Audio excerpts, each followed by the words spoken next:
Hey y'all, welcome or welcome back to my channel. My name is Taya and this is Taya's Turning Pages.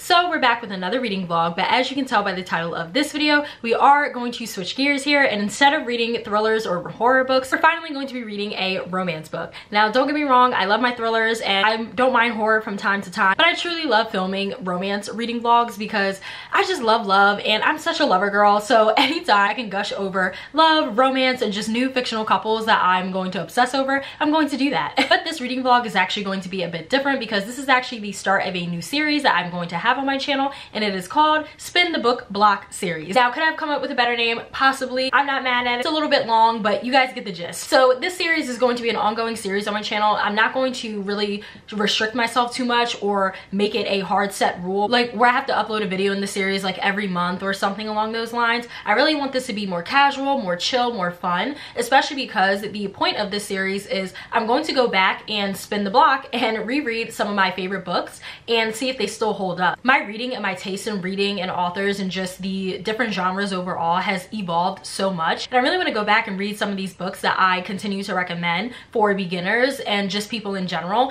and see, like I said, if they still hold up or not. So I have to iron out a few things when it comes to this because there are some books that I do plan on rereading that I don't want to film a reading vlog for because I've either already done it or I just don't want to. So this is just going to be more of a like mood reading type of series for me, which I'm all here for. You guys know if you've been subscribed to my channel for a while that I'm a mood reader through and through. So I feel like this series is perfect for me because no pressure, low stakes, and I get to go back and re-experience the feelings and joy and love, hopefully, that I felt when I read these books. I'm just really excited to kick off this series and to get started because I've been wanting to reread some of these books that I have on this TBR for so long, and I keep saying I'm going to get to them, but I never do. I feel like these reading vlogs really do help hold me accountable for the most part, and so I'm just really hoping that I can reread as many of my favorite books as I can. Some of these books I've read before I even joined Booktuber Bookstagram, so it's going to be fun to be able to share my thoughts with you guys and let you know how I'm actually feeling about some of these books because I never talked about them publicly before.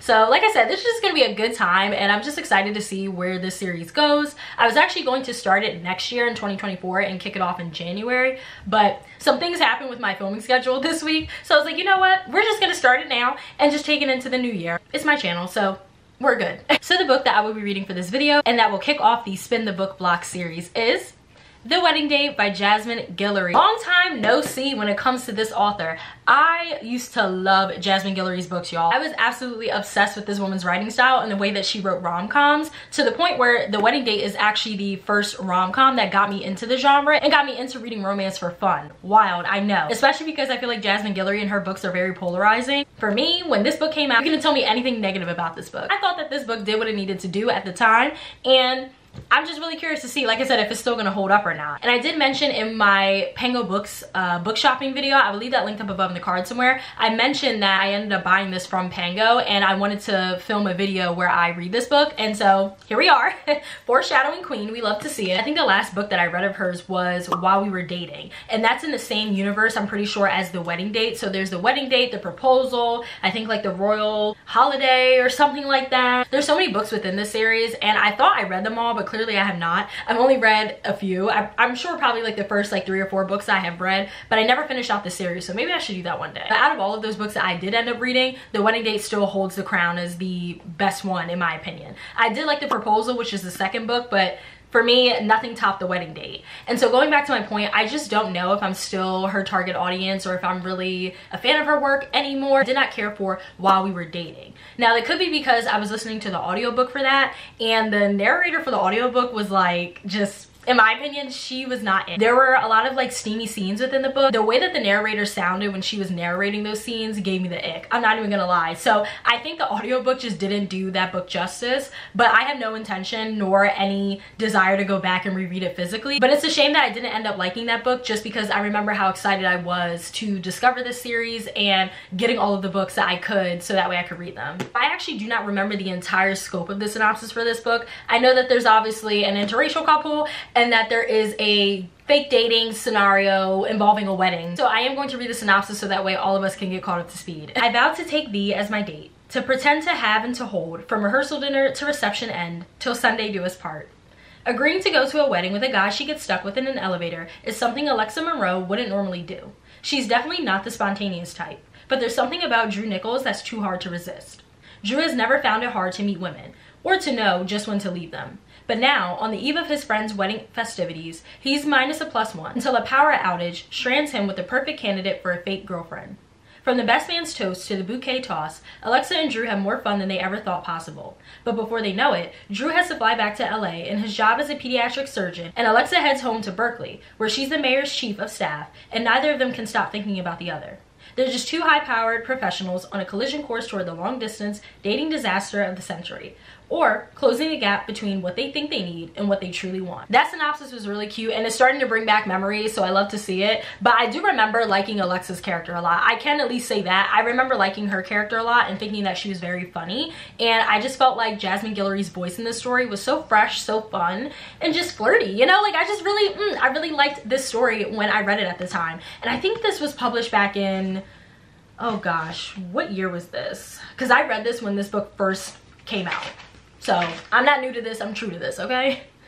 Okay, yep, 2018. I'm curious to see if this is going to be able to hold up to today's like rom-com standards, and if this book is going to be able to, like I said, just like hang with the girls. So the Tessa Baileys, the Nisha Sharmas, the Farrah Herons, like I'm really curious to see if this book is going to be able to hang with, you know, the dolls, those dolls. So yeah, we'll have to see. But I did just want to kick off this vlog now. So because I'm only reading one book, thank God, in this reading vlog, I am going to do my usual where I check in with you guys at the beginning like I'm doing now, as well as checking back in during the midway point, and then giving you guys my final thoughts and rating once I get to the end of the story.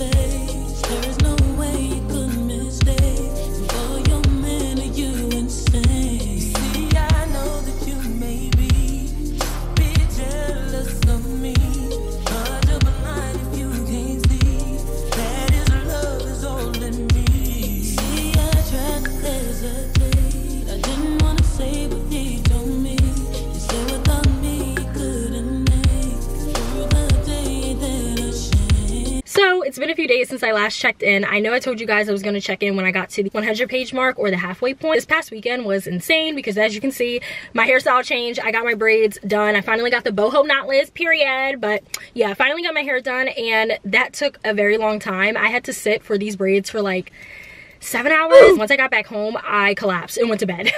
And I did not read, nor did I even like think about anything in terms of Booktube or Bookstagram once I got back from my hair appointment. But I did finish The Wedding Date by Jasmine Guillory, and I'm just gonna give you guys my final thoughts as well as my final rating now. I originally rated this book when I first read it a 5 out of 5 stars. Now keep in mind, when I first read this book, I had no sense of critical thought or analysis when it came to reviewing books, and obviously I did not have a Bookstagram account nor a Booktube channel at that point. I truly was reading for fun and for vibes and nothing else. So keep that in mind when I say I originally rated this 5 out of 5 stars. But of course, reading as many romances as I have and just being more of a critical reader, I am going to have to change my review on this, and I'm going to knock this down to a 3.75 out of 5 stars. Even though the rating dropped a bit, that doesn't mean that I did not enjoy this book, because I actually did. I had a great time rereading this, and I loved being able to pick out the pieces of dialogue and chapters that made me fall in love with this book originally. And it was just a nice time taking a trip down memory lane. I'm one of those people that truly loves nostalgia. I really liked this book for that aspect alone, but we're gonna get into my actual thoughts as to why I changed my rating and who exactly would I recommend this book for. Also, I'm sorry if the lighting is a bit off. I'm filming this at an awkward time of day. So let's get into my thoughts. What did I think overall about The Wedding Date? So first things first, I guess before I get into my individual thoughts about Alexa and Drew as well as the plot itself, I just wanted to say that I think that this is a solid rom-com.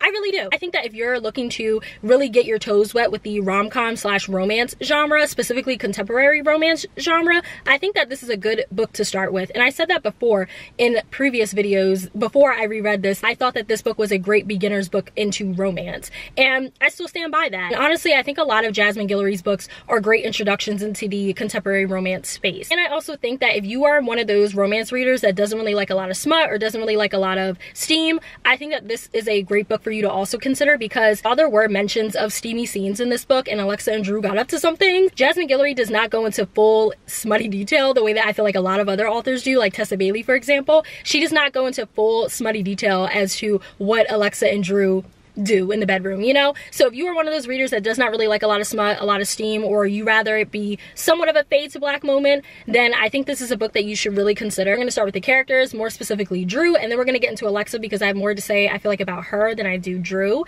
But the thoughts that I had about Drew when I first read this book still pretty much ring true. I thought that Drew was an interesting and bold love interest, and heavy on the bold, because there were some things that Drew said and did that took me back a bit, and how he pretty much had his sights like laser focused on Alexa, which I thought was really cute. And I love when the male MC is all about the female MC, like that. Inject it, eat it, eat it, eat it. Like, I love it. Another thing about Drew that I thought was interesting but I did not like was the way in which he would get angry so quickly. This is something that I kept going back and forth on, because being an avid romance reader and reading as many romance books as I do, especially romance books that have morally gray male characters, I am always on the fence about them, because I'm an enemies to lovers girly, I'm an enemies to lovers stan. So part of me understands that the male main character has to be a little bit fucked up in order for the trope to work, right? Same thing with the female MC, but usually the male MC is always the one that has problematic tendencies. But then on the other hand, I do get the ick sometimes when I read some of those books, because it's just like, why are you acting like that? Especially at your big age. And that just goes back into my earlier point of Drew just getting so angry so quickly at like the smallest things. And I just didn't like that. I don't know. I obviously don't want to spoil anything, even though this book's been out for so long, but I don't want to like spoil anything, you know? But I will just say that I did not like the way in which he would handle certain things that played out between him and Alexa, especially because a lot of his anger could have been avoided if him and Alexa would have just had a conversation. So that's the other thing. It's like, you guys are adults, you guys are supposed to be mature, you guys are both working like mature corporate professional jobs, and yet you two have the communication skills of a 5-year-old. Like, I'm not understanding what's going on. Like I said, I just feel like if they would have actually sat down and had conversations like adults, a lot of his anger could have been avoided. Overall, I do think that Drew is a decent male MC. He has a good job. He's truly smitten with Alexa and obsessed with her, which I love. I do like the fact that him and Alexa would have difficult conversations surrounding race as well as gender, especially because Drew and Alexa are an interracial couple, like I mentioned earlier. Alexa is black, Drew is white, and so there are certain discussions and topics of race being brought up, which I'll get into a little bit later. But I do like the fact that he was willing to put in the effort and the time to have those conversations with Alexa. And I know that's like the bare minimum. If you are in an interracial relationship, or if you do have friends that are not the same race as you, like, you should always be, you know, having these types of conversations. But unfortunately, in this world, in this society, that's not always the case. So I do appreciate that little tidbit. And then moving into Alexa, like I brought up earlier in the video, I liked Alexa's character when I first read this book, and that still rings true. I was actually very nervous going into this, thinking that I wasn't going to like her anymore, just because of my reading taste changing and evolving over the years, and me just not 100% identifying with a lot of Jasmine Guillory's books as much as I used to. So I was a little bit nervous, but I'm happy to say I did still like her character, and I do still like her character. But there were some things about her too that did make me scratch my head and kind of gave me the ick. For example, I had to jot this down in my notes because I wanted to bring it up to y'all when I finally got to the end, but I think it's on page 14. Is it? Let me see. Yes, right here. So Alexa is talking to her sister Olivia about, hold on. Okay, so Alexa is talking to her sister about a new hairstyle that she, I think, originally was going to try out, but she decided not to at the last minute. Right here, her sister Olivia says, "The outfit is great and I love the shoes, but I thought you were going to get blonde highlights. What happened?" Alexa shrugged. "Sorry, I chickened out. I didn't think I could pull off the blonde."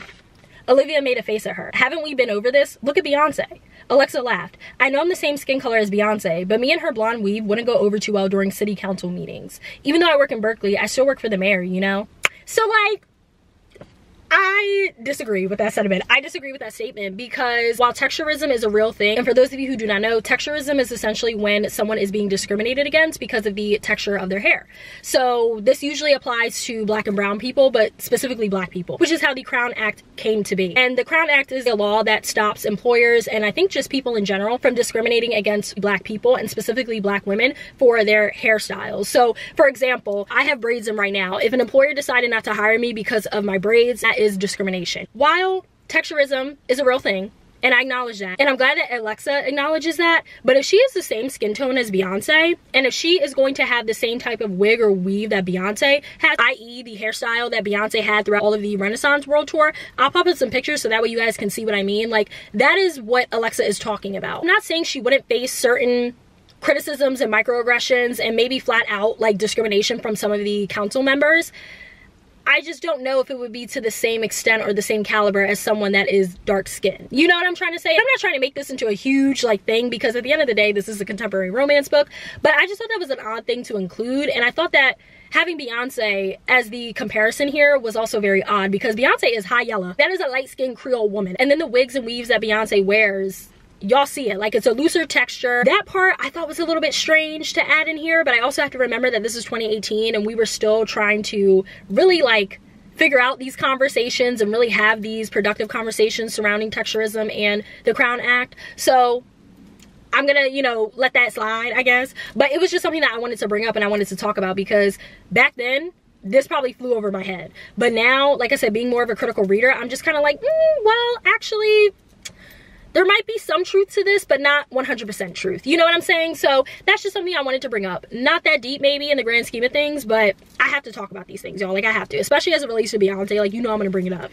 But other than that and a few other pieces of dialogue that I thought were a bit cringe, I did like Alexa's character, like I said, and I loved how career-oriented she was and how she was just all about her business. My girl is the chief of staff for the mayor. I just really love the fact that her job was an integral part of the story, and Jasmine Guillory really spent time expanding on that and really showing a black woman in a high-powered position. It wasn't just used as a backdrop and it wasn't just thrown in there randomly and then we never came back to it. I like the fact that it was actually an integral part of Alexa and Drew's story, but more specifically Alexa's story. There is a work project that comes up for Alexa and you spend a lot of time with her really trying to prepare for that and for her to really do her big one and win over council members so that way she can get this project passed. And I just really loved all of those aspects and components of the book, like I said, because even though I'm here for the romance, I'm here for the smut, it is nice to have other things going on for these characters so that way you can get invested in them in other ways. And I also thought that she was a sweetheart and you could just tell that she really wanted to be loved and she wanted to share her love with someone, and I can't fault my fellow lover girls for that. You know what I mean? Like, I can't fault my fellow lover girls. So I'm happy that Alexa's character still held up for me after all of these years. Now, I'm not saying that she was 100% perfect or that I agreed with every single action or decision that she made.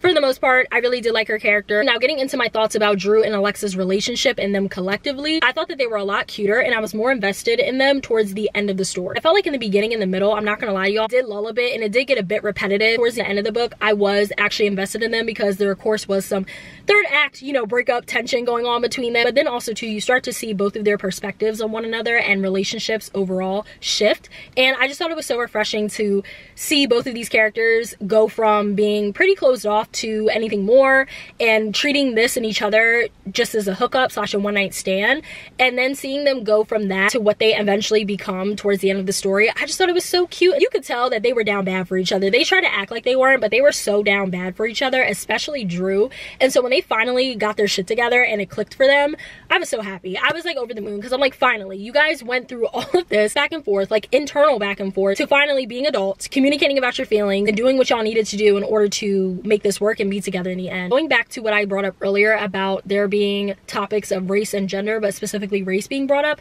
in this story, I thought that was actually very refreshing, especially because this was written back in 2018. Nowadays, when it comes to interracial relationships written in these contemporary romance or like emotional romance books, besides these select few like Kennedy Ryan, you know, I feel like a lot of the times the authors don't go into more detail or expand on what it's like to be in an interracial relationship. Now, I am not in an interracial relationship myself. I never have been, and I never dated outside of my race. So I can obviously not really speak to 100% of the representation in here, but as a Black woman who is also reading from the perspective of a Black woman, i.e. Alexa, there were some things that had me thinking and kind of had me like, okay, like nice food for thought. And going back to my point, I felt like JG did a solid job at exploring those types of topics in this contemporary romance book. Now, I'm not saying it was anything groundbreaking or revolutionary that she presented in this book as it pertains to race and being in an interracial relationship, but I will say at least she brought it up. You know what I mean? At least she brought up the fact that Alexa is Black, Drew is white, and it doesn't just end there. She actually did make Alexa have some of these difficult conversations with Drew and getting him to understand that, like, you have privilege that she does not. And there are going to be certain times where she might be the only Black person in the room when you are at certain work events or certain family functions and things like that. And even having Drew kind of mull over these thoughts and having him internally trying to be more conscious of the fact that, yes, you are dating a Black woman and you need to act accordingly. And what I mean by that is just making sure that you try to understand her as best as possible and where she's coming from, but also really making sure that she's comfortable in whatever spaces you guys are in, and just making sure that she feels heard and seen and validated. And obviously that can go both ways, but especially for Alexa, I think that is critical when it comes to being in a successful interracial relationship. Again, I can't 100% speak to the representation or that, but just coming from the perspective of a Black woman reading from another Black woman, I just understood where Alexa was going with some of her thoughts when she would talk to Drew about how she was feeling about being the only Black person in the room, or sometimes unfairly comparing herself to the past women that Drew dated, because even though it's not explicitly stated in the book, I think that Alexa is the first Black woman or first woman that is not white that Drew has dated. I'm assuming it might be the same for Alexa. Like I said, JG doesn't give us that much information or backstory on their dating history, but I'm just gonna assume that this is a first for both of them. And so reading about them trying to navigate this relationship and navigating these conversations, I just thought was really interesting, especially for 2018. I'm not saying that that was a long time ago, but it's just something to think about, especially because, like I said, I feel like nowadays with a lot of these interracial relationship books that I read, I feel like the authors just don't go into a lot of detail and really make these characters have these conversations and open up dialogue. Like, that is the point to me when it comes to books. Like, you should be able to have conversations stem from your work, and having people in the real world want to talk about the topics that you presented in your book, whether they're controversial or not, whether they're difficult to have or not. Like, you need to have these types of conversations, I feel like, in these types of books. And like I said, I just feel like there are some books nowadays that have this type of representation, and the only thing you get is that they mention the races of each character and then they move on, and they act as if that isn't a factor in their relationship. And I just think that is a little bit reckless and a little bit careless, in my opinion. And I understand that books, especially romance books, are meant for escapism, but at the same time, I do think there needs to be a little bit of realism in there. Just a little bit, just a tad. At least when you're bringing up the topics of race and gender. That's all I'm saying. So I'm not going to get too deep in the weeds on that, because like I said, it really isn't 100% my place. But again, it wouldn't be me if I didn't speak on at least some of it. So yeah. And then going off of that point that I just made about sometimes romance books should still have some form of realism in them, let me go to the page where that triggered me. Right here on page 25. So Alexa and Drew have agreed to this fake dating plot where Alexa will accompany Drew to this wedding that he is attending. And it's really funny because Alexa virtually knows nothing about this wedding. Even though she agreed to go with Drew, she still has a lot of questions about, like, okay, what should I wear? And instead of her, I guess, either waiting for Drew to give her more details, or at least asking him what exactly should I expect and what should I wear, she decides to go on Google and searches up the name of the bride and the groom. All of their wedding details magically appear on the internet. So she's able to find out what she needs to wear. She's able to find out exactly the venue and the location that they're gonna have their wedding, the gifts that they're accepting, the menu, I think, for the food, like all of this stuff. And I'm just like, is this real? Like, is it really that easy to look up someone's wedding information on the internet? I have never been married, and I have not been to a wedding ever, which is insane, right? But I've never been to a wedding. Like, a lot of my friends have not gotten married. One of my good friends actually eloped. So, like, that was out of the question, right? So I don't know what it's like to attend a wedding or anything along those lines. So for all of my baddies that are married and or, you know, have a wedding coming up, can you just answer that for me? Is that normal? Like, do you guys actually make websites for your big day and post all of your information on that website so that way people can find it? Because Alexa did not know these people. These were Drew's friends. She only got their names from him and then went on Google, searched up their names, and then all of that information popped up. I just think that is a safety hazard, is it not? Or is that something that is normal when it comes to weddings? Like, you truly, like, you make a website and you have all of that information listed and anybody can just look it up. Y'all tell me in the comments. That was something that did not understand, and that kind of had my head spinning a bit and made me look at this book a little like side-eye, because it's like, that is just too convenient. That came to Alexa way too easily. Like, how was she able to find out all of that information within the span of like 5 minutes? I don't know. Maybe I'm just getting too in my head about it, but this is what I feel like people mean when they read certain rom-coms and they're like, this just wasn't realistic. Like, now I can understand where y'all are coming from, because that is a bit unserious. Like, how was she able to find out all of that information, and why would they create a website where they just have all of that, like, for public knowledge, public consumption? I know that the New York Times has like their own marriage and wedding section where people can put information like that, but that's not what this was. This was a whole website that I guess they just created on like Squarespace. But like I said, if you are married or you have been married, please let me know in the comments if this is something that is common, because why? I don't know, I'm thinking of like the safety aspect of it all. So many things came to Alexa so easily, and I'm not mad at that, because, you know, life is hard enough. So like, sure, I'm happy that you have luck on your side and that things are working out in your favor, but I do think that there were a few moments throughout the story where things just came a little bit too easy to Alexa, and I'm like, damn, like, we're not even gonna have a little bit of a struggle, a little bit of a, you know, tension, just a little bit of area of conflict where she really has to like work through this problem. But like I said, this world is hard enough, so I get it. It's supposed to be escapism. We need books like these, okay? Like, sometimes you just need pure escapist fun, and I'm not trying to find fault in that. It's just something that I wanted to bring up, because I know that there are a lot of people that read romance books and get annoyed with the unrealistic expectations and plot points that pop up throughout the story. So I just wanted to preface that for all of the people that do feel that way, so that way you know what you're getting into before you dive into this book. But yeah, y'all, those are all of my thoughts on The Wedding Date by Jasmine Guillory, aka JG. Like I said, my rating for this has went from a 5 out of 5 stars to a 3.75 out of 5 stars. But I still think that this is a solid rom-com, and I really do recommend this book for those who are just now trying to get their feet wet with romance. I think that this is a good contender. But if you are an avid romance reader like me, and you read romance books and go through them like water, then you might be a little bit underwhelmed by this book. I am really glad that I reread this, and like I said, it was just so much fun going back down memory lane and rediscovering why I fell in love with this book and why I fell in love with these characters in the first place. And the fact that this is the first book that got me into the rom-com genre, I'm not mad at it. I'm happy that this was my introduction into it, because like I said, this was a solid book and it was fun, it was cute, I like the beat. And this just reminded me that I was such a huge Jasmine Guillory stan. Like, you couldn't tell me nothing about her. When people would talk shit about her books or say certain things about her books, I was like, nope, not that one, not that one. Like, get behind me, JG, get behind me. Like, they don't get it the way that I get it. But again, as I've gotten more into critically analyzing and reviewing my books, and my reading tastes have evolved, I do see some of the criticisms and critiques that readers brought up when it came to her books. But like I said, I still recommend it, and that's on period. Those are all of my thoughts on The Wedding Date by Jasmine Guillory. So I hope you enjoyed this video. This was so much fun to film, and I cannot wait to film the next one. I don't know which book I'm going to read for that and when it's going to be. Like I said, this series is going to be ongoing, and it's going to be a lot more low stakes than I feel like Teus the Rotober was supposed to be. But either way, I'm really happy that I got to read this book to kick off this series. I felt like it was very fitting, and it just made sense. I really hope you guys enjoyed this video. Definitely make sure you like, comment, and subscribe. It really helps me and my channel out. And lastly, please make sure you follow me on Bookstagram as well as Storygraph.